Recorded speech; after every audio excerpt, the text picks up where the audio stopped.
All right, joined now by Jamie Dukes, co-founder of Pro-IV. Jamie, welcome. Good to see you, my friend. Yeah, things doing well. Things are pretty exciting with you, huh? Yeah. I mean, well, pretty excited with everybody. Yeah. With us. Yeah, I mean, it's been a while since last time we spoke. Tell us a little bit about this, the emphasis as far as Pro-IV goes on the non-opioid solution for people out there that do have an issue when it comes to pain.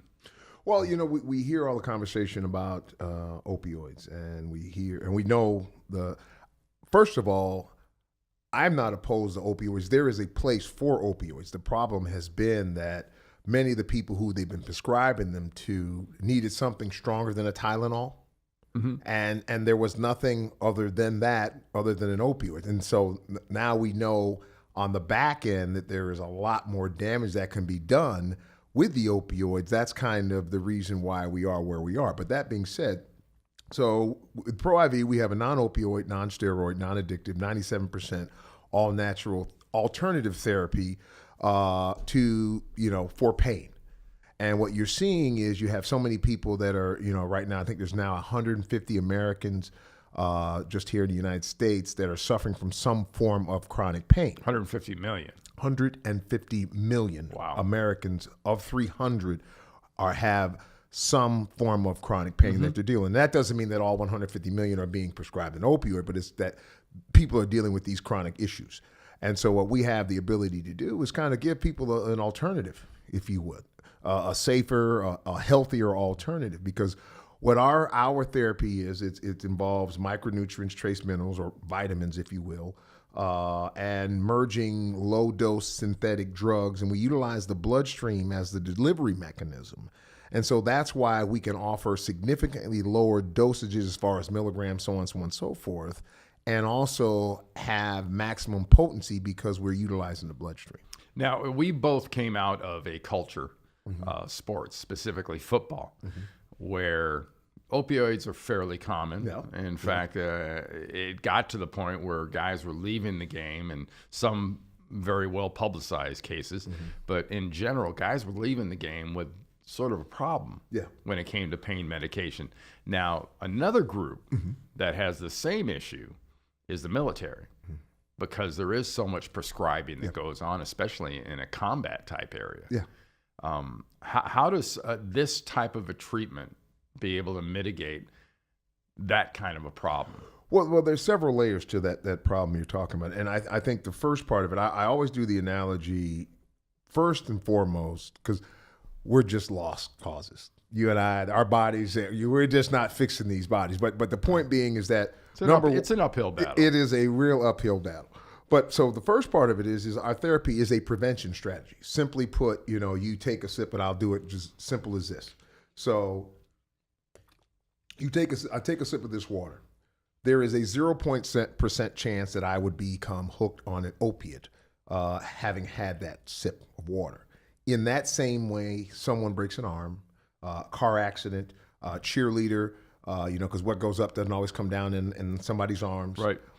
So instead of, if someone gets injured, if they have this therapy, our therapy, as opposed to an opiate, therefore there's a 0.0% chance that they're going to get hooked. Now, the second part of that equation is the older guys like us, and it's amazing. I had a great opportunity in South Carolina yesterday to speak with the Veterans Committee. Matter of fact, the entire state council for the veterans in South Carolina, talking specifically about what we're talking about here, and being able to show them that there are alternatives because the other part of the opioid thing is, while you're dealing with the pain, you're also loopy. In many cases, now prone to more falls. Right. So there's so many compounding issues and challenges that go along with, just being able to, taking, said medicines, because there are also some other problems. You start talking about, now all of a sudden you start having renal issues, liver, kidney issues. Now all of a sudden you get neuropathy, as a result of not being able to, by taking these opioids at such large quantities.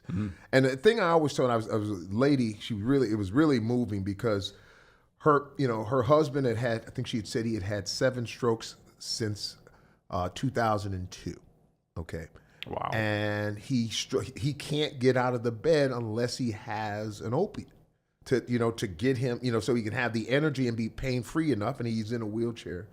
And the thing that challenged her most was, and it was really a heart wrenching story, because for her it was, my husband's not a drug addict. Right. And just to be clear, Yeah. nothing about this from a solution standpoint, from an application standpoint, is currently configured, has anything to do with what everybody always associates right now with the opioid crisis and the fentanyl, Yes. and all Yes. that's coming over the borders and Yes. all and whatnot. This has got nothing to do with that. Yes. Yes. As a matter of fact, it's It's a small segment of that. yes. And so here she's talking about, my husband, he's not a drug addict.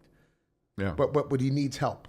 And so what can you do? And so she was making her plea to the VA there in South Carolina, what kind of alternatives do you have? Now, obviously, for us being there, and I was a keynote speaker there, it was a great segue, because her testimony, if you would, was really powerful, because she was making the plea for her husband, who was sitting there, and he was cognitive, but you could tell he just wasn't able to function as well as he would like to. Mm-hmm. So we did actually some infusion therapies while we were up there. And we know the results of it. You know what's done for you, and the same thing is done for me. And so they've got an opportunity to see it. And the thing that they got a chance to see was that there is hope. Mm-hmm. And that's the main thing that, we want people to understand. There is hope out there for this situation. And again, opioids aren't the enemy.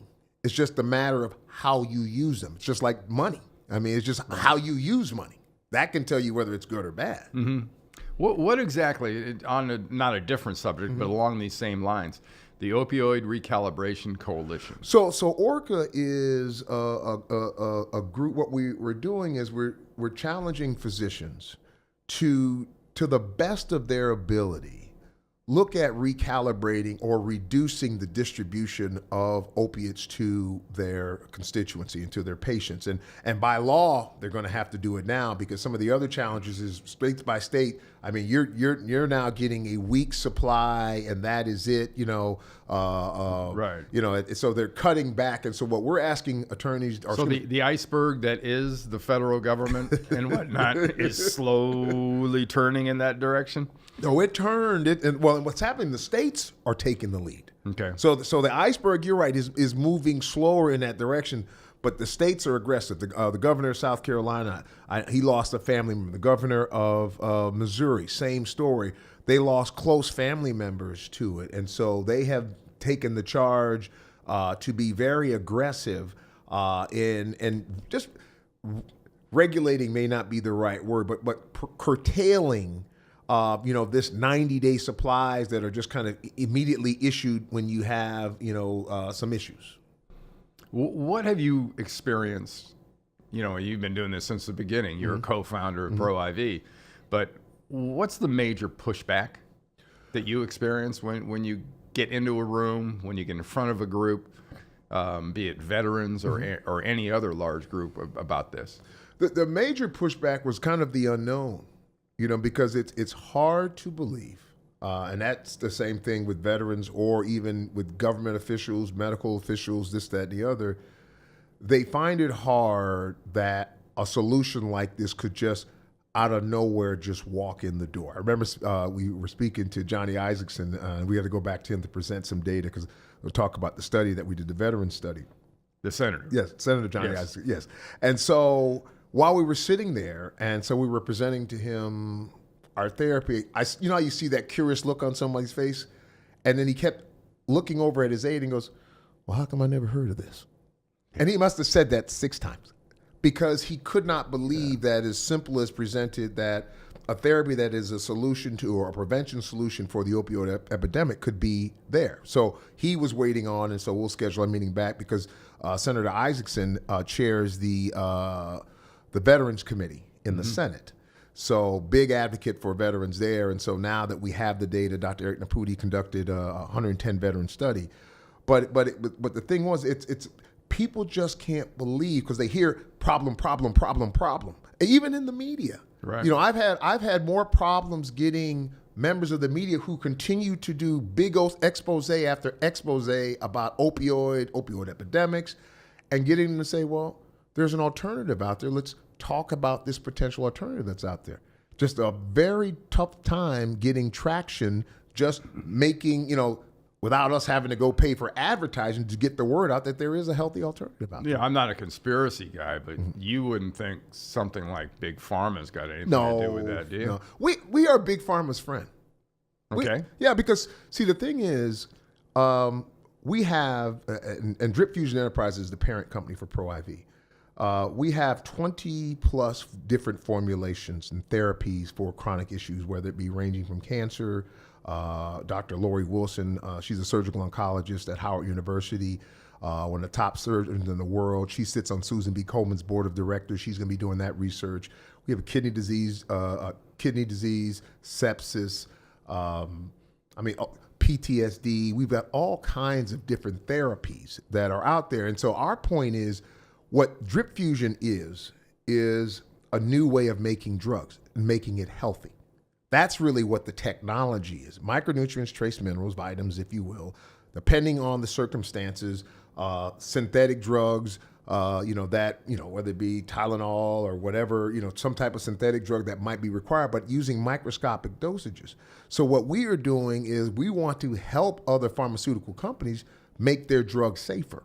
It's not that, because the drug and the molecule actually works. It was what they had to do to make it into a pill and then get it to go through the stomach to dissolve through the body to make it. That's what causes the last 30 seconds of all of these commercials that you see. Right. So our goal is we're not the enemy of Big Pharma at all. We're the friend. Yeah. Also known as those wonderful disclaimers. That is correct. If have you got a sore neck? This will help you with your sore neck. May cause your feet to fall off. May cause, wow. If folks out there want more information on ProIV and on Drip Fusion in general, where do they go? Well, the thing we want to do is go to dripamerica.org. And what it is a grassroots initiative that we have that is designed to help people be aware about it. We have, you mentioned ORCA, Opioid Recalibration Coalition and Advisory. That is for the physicians. We have Moms for ProIV. So in case your child gets hurt, injured, or whatever, you don't want to be hunting for something that's an alternative to an opioid. Just ask your physician, hey, just check into what's going on with this ProIV product, if you're interested or not, because the one thing I know a lot of moms don't want to do is expose their child to an opioid. So they can go to proiv.net and take a look at that to see what they're looking at as far as our therapy is concerned. That's great. Well, thanks for coming on. Thank you. Really appreciate it. Absolutely. And good luck. We'll keep track. Thank you, sir. All righty. Thank you.